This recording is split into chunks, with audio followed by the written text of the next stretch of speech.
పాషా గారు, అనుభవంతుడు అనుభవజ్ఞుడు అయినటువంటి చంద్రబాబు, వీళ్ళు చెప్పుకునేది అదే కదా, ఆయనకు అనుభవం 14 ఏళ్ళు 15 ఏళ్ళు 16 ఏళ్ళు ఇప్పుడు పరిపాలన. ఈ 1.5 సంవత్సరంలో ఈ అనుభవవంతుడైనటువంటి అనుభవజ్ఞుడైనటువంటి చంద్రబాబు పాలనలో ఈ 1.5 సంవత్సరంలో రాష్ట్రం పరిస్థితి ఏంటి? అందరికీ నమస్కారం అండి. సార్, ఈ 1.5 సంవత్సరాలలో దాదాపుగా రాష్ట్రంలో ప్రజల భద్రత అందరి గురించి మాట్లాడుతున్నాను. రైతుల దగ్గర నుంచి మొదలుకొని మీరు ఈరోజు ఆడవాళ్ళ దగ్గర ఆ విషయం కూడా మనం కలుపుకుంటే మొత్తానికి ఈరోజు చంద్రబాబు నాయుడు గారు భద్రతా విషయంలో ఆయన వైఫల్యం అనేది అంత ఇంత కాదు. రైతులకి వాళ్ళకి ఇవ్వాల్సినటువంటి ఒక సెక్యూరిటీ అనేది ఈరోజు చంద్రబాబు నాయుడు గారు ఇవ్వలేకపోతున్నారు. నేను ఉదయం ఒక సంఘటన జరిగింది. ఉదయం నేను ఒక వీడియోలో మాట్లాడాను. ఆ వీడియోలో అరటి, మొక్కజొన్న, ధాన్యము, మామిడి, బత్తాయి, ఉల్లి, పత్తి, పొగాకు, టమాటా అందరు రైతుల గురించి మాట్లాడితే కింద ఒక రైతు నాకు కమెంట్ పెట్టారు. అది చూసి నాకు చాలా బాధేసింది. అన్నా, మీరు మిర్చి రైతుల్ని మర్చిపోయారు, మమ్మల్ని మర్చిపోయారు అని చెప్పి ఆయన కమెంట్ పెట్టాడు. నాకు అప్పుడు తెలిసి వచ్చింది రైతుల బాధ. అప్పుడు తెలిసి వచ్చింది నిజంగానే రైతుల బాధ. ఏదో కేంద్రం ఆదుకుంటుంది, చంద్రబాబు నాయుడు గారు ఢిల్లీకి ఒక టీమును పంపించారు, ఆయనే ఢిల్లీకి వెళ్ళారు, కేంద్ర మంత్రికి లెటర్ రాశారు మిర్చి పైన, ఏం రూపాయి కూడా ఏం ప్రయోజనం చేకూరలేదు. సార్, ఏంటంటే విషయం, ఛానళ్లలో కూర్చొని డప్పులు కొట్టుకోవడం చాలా ఈజీ సార్, పేపర్ మీద చూపించుకోవడం చాలా ఈజీ సార్. ప్రజలకి మంచి చేయడం అనేది చాలా కష్టం. దానికి సంకల్పం కావాలి. సంకల్పం ఉన్నోడు ప్రజలకి ఎలాగైనా సరే మంచి చేసి చూపిస్తాడు. ఇందాక సార్ చెప్పారు, 1,88,000 కోట్ల రూపాయలు కేవలం రైతుల కోసం ఖర్చు పెట్టినటువంటి నాయకుడు జగన్మోహన్ రెడ్డి గారు. 4,58,000 కోట్ల రూపాయలు, మళ్ళీ చెప్తున్నా, 4,58,000 కోట్ల రూపాయలు డీబీటీ నాన్ డీబీటీ ద్వారా ప్రజలకు ఖర్చు చేసిండు జగన్మోహన్ రెడ్డి గారు. మొత్తం కలుపుకుంటే కేవలం డీబీటీ ద్వారా 2,73,000 కోట్లు, నాన్ డీబీటీ ద్వారా 1,84,000 కోట్లు, మొత్తం కలుపుకుంటే 4,58,000 కోట్లు ప్రజలకి ఖర్చు పెట్టిండు జగన్మోహన్ రెడ్డి గారు. ఇది జగన్మోహన్ రెడ్డి గారి సంకల్పం. ఇక భద్రత గురించి మాట్లాడుకుందాం సార్. చాలా ముఖ్యమైనటువంటి అంశం. పోలీసుల గురించి మీరు మాట్లాడారు. ఎంత దరిద్రం అంటే ఆంధ్రప్రదేశ్ పోలీసు వ్యవస్థ, నేను వంగలపూడి అనిత గారిని ఉద్దేశించి మాట్లాడుతున్నా, నాకంటే చాలా గౌరవం, కానీ ఉద్దేశించి మాట్లాడుతున్నా. ఆంధ్రప్రదేశ్ పోలీసు వ్యవస్థ 36వ స్థానానికి, చివరి స్థానానికి దిగజారిపోయింది. 2వ స్థానంలో ఉండే చూసినాం, 4వ స్థానంలో ఉండే చూసినాము, 36వ స్థానానికి దిగజారింది. ఇక ముఖ్యమైనటువంటి ఒక 4-5 అంశాలు. మొదటి స్థానంలో అస్సాం ఉంది సార్. ఎంత దరిద్రము అంటే అస్సాము ఒక బార్డర్ స్టేట్, భూటాను, బంగ్లాదేశ్ అంటే ఇతర దేశాలు ఉన్నటువంటి బార్డర్ ఉన్నటువంటి స్టేటు. అక్కడ ఇన్ఫిల్ట్రేషన్ అనేది ఉంటుంది. అయినా కూడా అస్సాం పోలీసులు ఆ ఇన్ఫిల్ట్రేషన్ తట్టుకొని అస్సాంని నెంబర్ 1 స్థానంలో నిలబెట్టారు అంటే నిజంగా వాళ్ళందరికీ అస్సాం పోలీసులకి హ్యాట్స్ ఆఫ్ చెప్పాలి కదా సార్. అవును. ఇక్కడ ఇంకో అంశం కూడా నేను మీకు చెప్పాలి. ఏంటి ఆ అంశం అంటే, అస్సాం ముఖ్యమంత్రి హేమంత బిశ్వ శర్మ గారు ఒక పోస్ట్ చేయడం అనేది జరిగింది. చాలా గర్వంగా పోస్ట్ పెట్టాడు ఆయన. ఇది ఫేస్బుక్ లో ఆయన పెట్టినటువంటి పోస్ట్. ముఖ్యమంత్రి హేమంత బిశ్వ శర్మ గారు నేను కూడా చూశాను. ఏమని పెట్టారు, నెంబర్ 1 స్టేట్ ఇన్ ఇండియా అని చెప్పి పోలీసులని, ఆయన పోలీసులను ఆయన పొగుడుతూ, ఇంత గర్వంగా చంద్రబాబు నాయుడు గారు కూడా పెడితే చూడాలని ఉంది నాకు. ఇంత గర్వంగా చంద్రబాబు నాయుడు గారు కూడా పెడితే చూడాలని ఉంది నాకు. రెడ్ బుక్ నిర్వహణలో, రెడ్ బుక్ రాజ్యాంగ నడపడంలో నెంబర్ 1 కాదా? అదే చెప్తున్నాను. అస్సాం గురించి మనం మాట్లాడుకున్నాం. నెంబర్ 1 స్థానం. నెంబర్ 2 స్థానంలో హర్యానా. హర్యానాలో ఆర్గనైజ్డ్ క్రైమ్ అన్నది ఏ లెవెల్లో ఉండే మనం చూసినాం గడిచిన సంవత్సరాలలో. అట్లాంటి రాష్ట్రాన్ని అక్కడ పోలీసులు కష్టపడి నెంబర్ 2 స్థానాన్ని తీసుకొచ్చారు. Number 3 Sikkim sir. China, Bhutan, Nepal 3 దేశాల బార్డర్ అది సిక్కిం.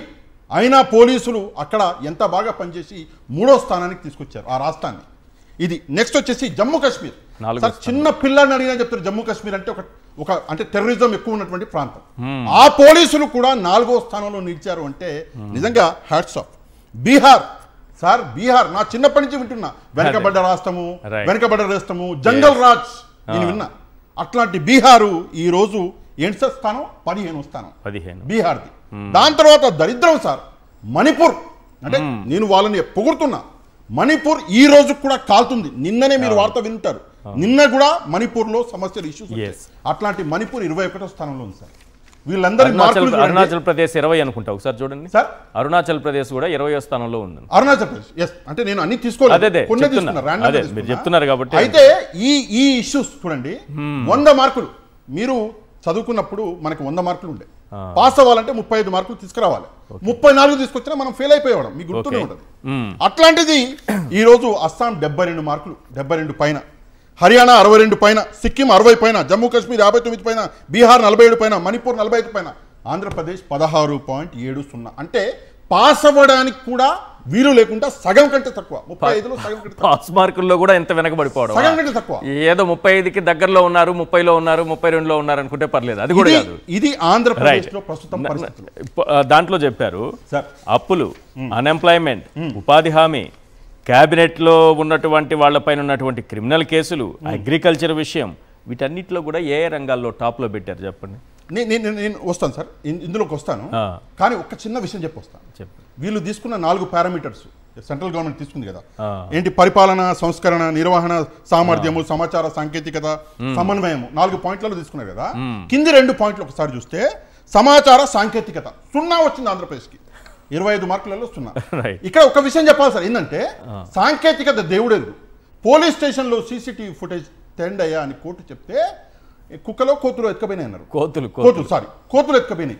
ఇది మన దగ్గర ఉన్నటువంటి సాంకేతికత. ఏంటి? సమన్వయం. మనకి కోర్టులకి, మనకి హాస్పిటల్కి సమన్వయం ఉంటుంది. ఎప్పుడు మీరు ఏ ముద్దాయిని ఏ కోర్టుకు తీసుకెళ్తారో దేవుడికే రక.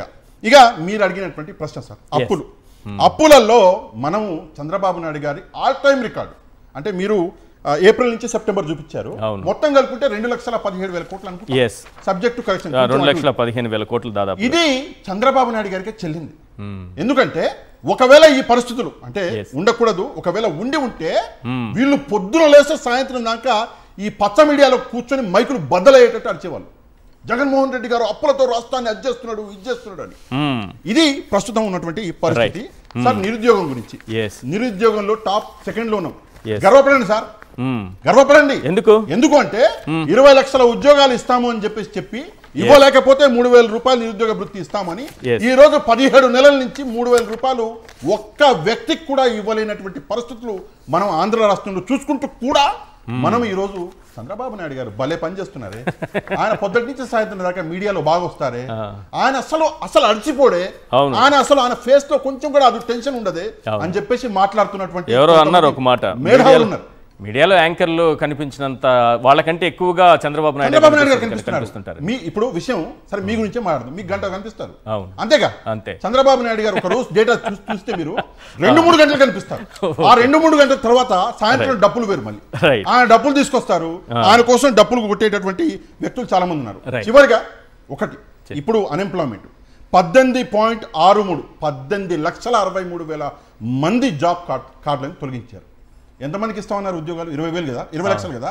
20 లక్షలు ఇవ్వకపోగా 18,63,000 మందిని తొలగిస్తే మా నిరుద్యోగ సోదరులు ఈ రోజు ఏమీ మాట్లాడకుండా ఈ రోజు కూర్చున్నారు. దేనికి సార్? దీనికి భారతదేశంలో మాట్లాడే స్వేచ్ఛ ఉంది మనకి. ఎందుకు మాట్లాడే? కేసులు పెడతారు సార్. ఏంటి కేసులు పెడతారు? కేసు సార్ అట్లా పెట్టే కదా 16.70 వచ్చింది పోలీసులకి. పోలీసులు ఏం చేస్తున్నారంటే ఒకటే పని, అన్ని పోలీస్ స్టేషన్లో వైసీపీ నాయకుల మీద యాడ ఏ కేసు పెట్టొచ్చో కొంచెం పొద్దున్న లేస్తే వాళ్ళు ఈ పెన్ను పట్టుకుని అదే ఆలోచిస్తున్నారు.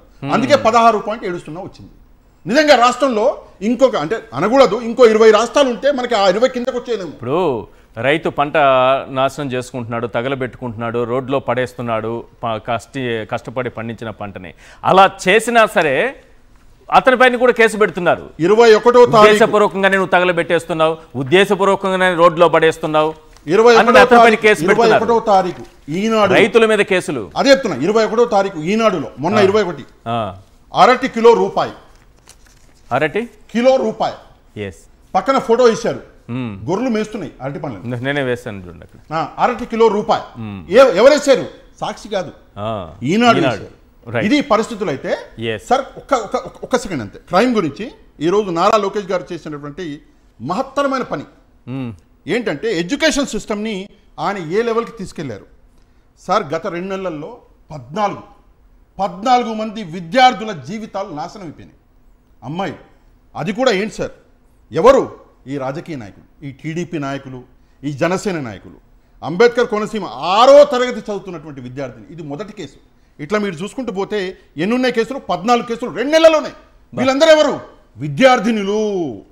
అంబేద్కర్ కోనసీమ జిల్లా 6వ తరగతి చదువుతున్న 11 ఏళ్ల బాలికపై జనసేన యువజన నాయకుడు. ఇంతకంటే ముందు నేను చదవలేను అంటే దీని తర్వాత పశ్చిమ గోదావరి ఏలూరు ఒక మైనర్ పాఠశాల విద్యార్థిని బలవంతంగా మద్యం తాగించి నేను ఇంకా చదవలేను. నెక్స్ట్ కాకినాడ జిల్లా గురుకుల హాస్టల్లో చదువుతున్న 13 ఏళ్ల బాలికను బయటకు తీసుకెళ్లి ఇది మనందరికీ తెలుసు. నెక్స్ట్ ఎన్టీఆర్ జిల్లా మన 16 ఏళ్ల బాలికపై టీడీపీ సానుభూతి పరుడు వీడి పేరు వినయ్ అంట ఇది. నెక్స్ట్ తూర్పుగోదావరి జిల్లా 10వ తరగతి చదువుతున్నటువంటి వెల్ఫేర్ హాస్టల్లో అమ్మాయి. నెక్స్ట్ అల్లూరు జిల్లా 9వ తరగతి గిరిజన బాలికను సిగ్గుపడాలి గిరిజన బాలికను. నెక్స్ట్ అన్నమయ్య జిల్లా. నెక్స్ట్ ఇట్లా జిల్లాల గురించి చెప్పుకుంటూ పోతే సార్ కృష్ణా జిల్లా, ప్రకాశం జిల్లా, తిరుపతి, చిత్తూరు, నెల్లూరు, వైఎస్ఆర్ కడప, అనంతపురం ఎక్కడా కూడా అమ్మాయిలు మైనర్ పిల్లలు 13 ఏళ్ల బాలికను 14 టీడీపీ నేతల కుమారులు ఎవరు టీడీపీ నాయకులు లేదా జనసేన నాయకులు వీళ్ళు ఈ రోజు మా ఆడబిడ్డలను ఇలా ఇలా ఇలా ఇబ్బందులకు గురి చేస్తుంటే నారా లోకేష్ గారు విద్యాశాఖ మంత్రి అయి ఉండి కూడా ఈ రోజు ఎట్లాంటి యాక్షన్ తీసుకోకుండా కేవలం టీవీలకే పరిమితం అవుతున్నారు. ఓన్లీ కోట్లు మారుస్తున్నారు. అంటే నాకున్నాయి మొత్తం 4 కోట్లు సరిగి అంటే మధ్యలో ఎవరో కామెంట్ చేశారు పెద్ద మనిషి నాకున్నాయి మొత్తం 4 కోట్లు. టీడీపీ వాళ్ళు మీ గురించి బాగా ట్రోలింగ్ చేశారు. 4 కోట్లే అన్ని 4 కోట్లే ఉన్నాయి. నారా లోకేష్ కోటిలో కొన్ని 4 కోటేసుకొని వస్తారు. అదే నారా లోకేష్ గారు మార్చినట్టు నేను సూట్లు మార్చలేను కానీ ఈ పరిస్థితి నారా లోకేష్ గారి ప్లేస్ లో నేను ఉండుంటే పోయి అక్కడ కూర్చునేవాడిని. నా ఆడబిడ్డల మీద చేస్తారా అని చెప్పేసి కూర్చునేవాడిని. ఈ పరిస్థితులు ఆంధ్రప్రదేశ్లో ఎప్పుడు మారుతాయి అంటే మీరు టీవీలకు కాకుండా పనికి పరిమితం అయితే మారుతాయి. ప్రజల కోసం పని చేస్తే మారుతాయి. మీరు ఈరోజు చేసేది పని ప్రజల కోసం కాదు, కేవలం మీ పార్టీని పెంచి పోషించడానికి పని చేస్తున్నారు. రైట్.